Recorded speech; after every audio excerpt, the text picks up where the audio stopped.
Seiring perkembangan era industrialisasi dan globalisasi, teknik otomatisasi cetak kain tekstil bermotif batik atau yang dikenal dengan batik printing mulai menimbulkan kekhawatiran. Khususnya di kalangan kaum perempuan perajin batik tulis, pelaku usaha mikro kecil dan menengah atau UMKM batik, para pehobi atau kolektor batik tulis kentongan, hingga para pemangku kebijakan di Pemkab Bangkalan. Secara temurun, batik tulis kentongan menjadi salah satu masterpiece atau karya agung jemari kaum perempuan di Kecamatan Tanjung Bumi, Kabupaten Bangkalan. Proses produksi satu helai batik tulis kentongan bisa memakan waktu hingga berbulan-bulan bahkan 2 tahun, karena proses pembuatannya memang merupakan heritage yang tidak bisa sembarangan dalam menyelesaikannya. Tidak salah kemudian, batik tulis kentongan menjelma sebagai karya yang berkualitas halus, memuat filosofi mendalam dalam setiap gores motifnya, dan menjadi simbol identitas secara temurun masyarakat Kabupaten Bangkalan, khususnya kaum perempuan Kecamatan Tanjung Bumi. Saya membuka usaha ini berawal dari rasa cinta dengan kebudayaan Madura, utamanya kebudayaan Bangkalan dalam hal ini batik. Jadi berawal dari itu, akhirnya saya membuka usaha ini, Mas. Tujuannya yang pertama yaitu ingin melestarikan batik tulis Bangkalan, terutama yang kentongan. Kemudian juga selain mencari keuntungan, kami juga ingin melestarikan kebudayaan, terutama tentang batik tulis Bangkalan, yaitu batik kentongan. Karena kalau tidak ada yang melestarikan, siapa lagi yang akan melestarikan? Terutama dengan adanya perputaran ini kebudayaan dan batik ini, Mas. Ada batik tulis biasa, batik tulis yang kentongan tadi, kemudian ada seni tulis, ada cap, dan lebih-lebih adanya printing. Printing itu bukan batik, tapi Berawal karena rasa cinta, Nyonya Supik Amin mulai dikenal sebagai seorang perempuan yang mempunyai kepedulian tinggi terhadap eksistensi batik tulis kentongan di tahun 1989. Meski kala itu usianya masih 28 tahun, namun ia sudah dipercaya oleh para perajin batik tulis untuk menerima pesanan batik tulis kentongan dari berbagai daerah di tanah air. Dari situlah, Nyonya Supik Amin secara perlahan mendirikan Tresna Art hingga resmi berizin di tahun 2005. Tresna Art bukan semata sebuah galeri batik yang concern terhadap eksistensi batik tulis kentongan, namun juga melakukan pemberdayaan terhadap para perajin batik tulis kentongan dari Kecamatan Tanjung Bumi hingga edukasi membatik kepada para pelajar. Setiap hari Sabtu dan Minggu, ia selalu menghadirkan 2 orang perempuan perajin batik tulis dari Desa Pasaseh, Kecamatan Tanjung Bumi di galerinya untuk memproduksi batik tulis kentongan. Hal itu dilakukan sebagai upaya mengenalkan setiap detail proses produksi batik tulis kentongan kepada para pengunjung galeri. Nyonya Supik Amin menjelaskan, motivasi membuka galeri Tresna Art memang berawal dari rasa cinta terhadap kebudayaan Madura, terutama berkaitan dengan kebudayaan batik tulis kentongan sebagai simbol dan warisan masterpiece para serikandi-serikandi Kabupaten Bangkalan. batik. Tapi itu dengan adanya printing itu, kalau tidak ada yang melestarikan batik tulis ini, nanti akhirnya akan punah. Karena dengan adanya printing itu nanti punah, dan kemudian pengrajin saya akan bekerja apa kalau sudah tidak ada yang melestarikan seperti itu. Kentongan merupakan proses pewarna dari bahan alami yang dilakukan dengan cara merendam kain ke sebuah kentong berukuran besar. Pembuatan sehelai kain batik kentongan bisa memakan waktu hingga 6 bulan atau bahkan 1 tahun hingga 2 tahun. Hal itu dikarenakan satu proses pewarnaan pada satu motif batik bisa memakan waktu rendam selama 1 bulan. Sehingga batik tulis kentongan tidak bisa diproduksi secara masif dan singkat, seperti halnya batik printing. Kehalusan dan warna cerah menjadi ciri khas batik tulis kentongan. Semakin lama, warna kontras dari batik legendaris ini semakin terang karena pewarnaannya menggunakan bahan-bahan alami dari tumbuhan. Batik-batik tulis kentongan kuno atau lawasan berusia di atas 100 tahun hingga 200 tahun tersimpan rapi pada salah satu lemari khusus di galeri Tresna Art. Meski berusia kuno, motif maupun warna kain batik masih tampak cerah. Hanya ada sedikit robekan pada kain karena mulai sedikit lapuk. Motif-motif batik kuno itu tampak anggun dan terkesan mewah.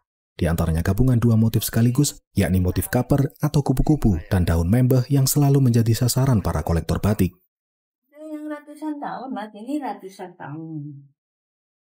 Saya ini beli ke cucunya sekarang sekitar 70 tahun usianya.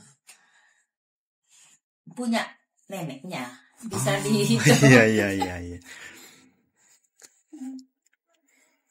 Berarti usianya lebih dari 100 itu ya? Lebih 100 tahun, mungkin 200 tahun ada, Mas.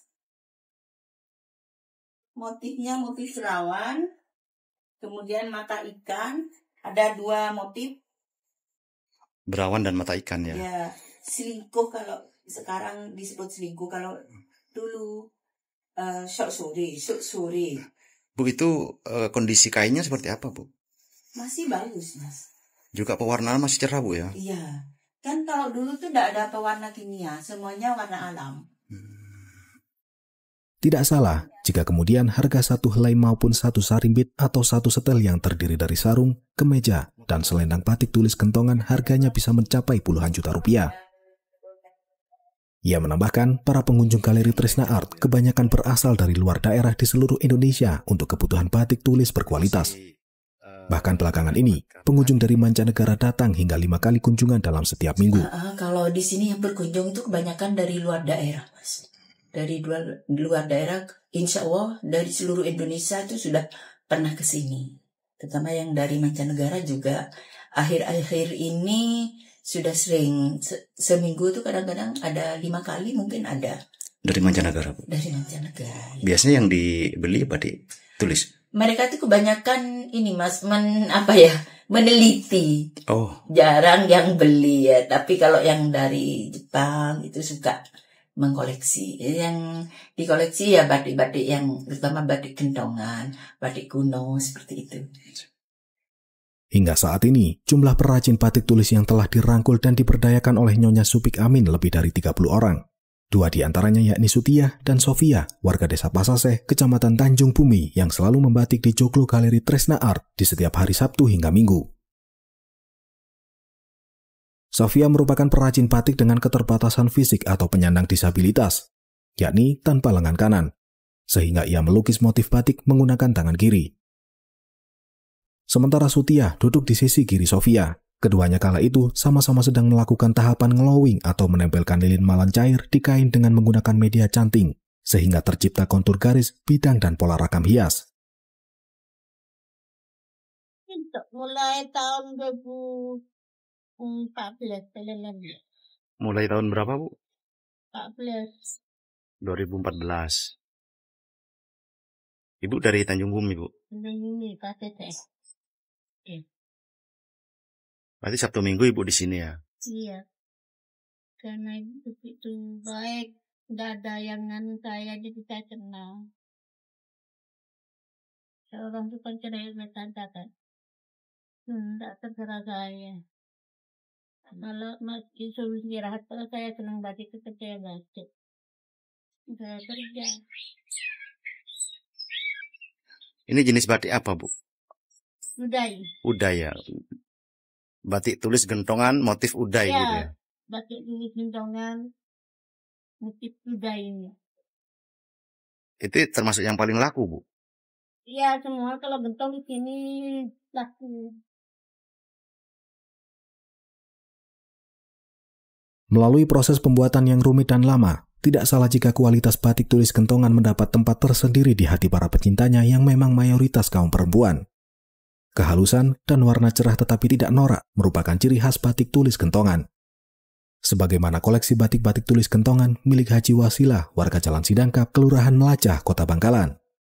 Kan memang yang membatik itu, apalagi gentongan ya, itu dengan telaten, perempuan, itu mencari nafkah mereka, kemudian membatik itu bagi saya hasilnya sangat halus. Kemudian walau nggak bisa diukur dengan harga. Kalau udah gentongan saya suka, pasti saya koleksi. Sebagaimana perempuan yang lahir di lingkungan para perajin batik tulis, benih-benih cinta terhadap keanggunan batik tulis kentongan telah bersemi secara alami sejak dirinya masih berusia remaja hingga saat ini. Rasa cintanya pun semakin tumbuh dan turut melestarikan budaya batik tulis kentongan yang dikerjakan secara telaten oleh para perempuan sebagai upaya mencari nafkah dari menulis batik untuk tambahan penghasilan keluarga. Nah, memang saya lahir di sekitar pengrajin batik juga terutama, terus saya memang suka seni juga. Kalau batik saya pilih-pilih ya, bangga. Jadi kalau kemana-mana gitu, misalnya ada acara atau apa, ketika kita memakai batik itu menambah kepercayaan diri. Kayak batik itu punya nyawa bagi saya, jadi menambah kepercayaan diri juga. Terus Di sisi lain, perjuangan melestarikan batik tulis Gentongan juga digelorakan Deli Septiani, warga Kota Bangkalan. Selaku Kepala Bidang Usaha Perdagangan di Dinas Perdagangan Pemkab Bangkalan, Deli turut memasarkan produk-produk unggulan, termasuk batik tulis Gentongan yang memang menjadi ikon batik unggulan Kabupaten Bangkalan. Dalam beberapa kesempatan kunjungan tamu dari luar daerah, Deli membawakan batik-batik tulis Gentongan sebagai oleh-oleh untuk para tamu. Jadi biar dikenal ke lebih luas, ke skala nasional maupun internasional. Banyak disertakan di pameran-pameran gitu Pak ya? Iya, tiap kita ada pameran kita mesti ikutkan. Yang yang sering itu di Grand City. Biasanya peminatnya banyak Pak, batik-batik Bangkalan ini. Ya, alhamdulillah batik-batik Bangkalan itu rata-rata mesti ramai pengunjung. Upaya melestarikan batik tulis Gentongan sebagai karya agung kaum perempuan Kecamatan Tanjung Bumi tak luput dari perhatian Dinas Koperasi dan UMKM Pemkab Bangkalan.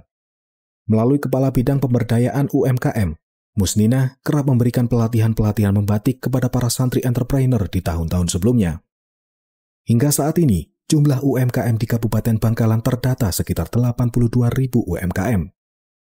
Jumlah tersebut sebelumnya mencapai 100.000 lebih UMKM dengan tambahan dari sektor pertanian dan perikanan.